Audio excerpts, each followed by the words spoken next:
кір жуғыш машинаңыздың резинасы осылай көгеріп, иіс шығып тұратын болса, онда осы видеоны соңына дейін тамашалаңыздар. Біздің бастапқы резинамыздың состояниесі осындай болды. Ішінің барлығы көгеріп, қарайып кеткен. Әйнегі де дәл осылай болып тұр. Ал келесі әрекетке көшеміз. Ең алдымен кір жуғыш машинамызды қосып, оны 95 градусқа қойып қоямыз. Лотогымызды ашып, лотогымызға белизна құямыз.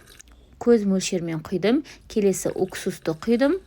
Және де резиналарымызға соданы осылай шашып шықтым. Ал әйнегіне тіс пастасын жағып қойдым. Келесі лотогымызды жауып, 5-10 минуттай кір жуғыш машинаны айналдырамыз.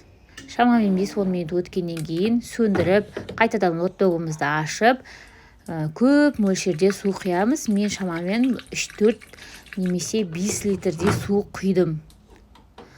Қайтадан айналдырамыз. Кір жуғыш машинаның өзінің уақыты біткенше айналдырып аласыздар. Нәтижесі міне осындай. Резинаның көгергендері барлығы кетті. Егер сіздерге лайфхак ұнаса, онда лайк басып пікір қалдыруды ұмытпаңыздар. Сіздермен бірге болған мархабат, міндетті түрде қолдап кетіңіздер. Қандай видеолар түсірейін.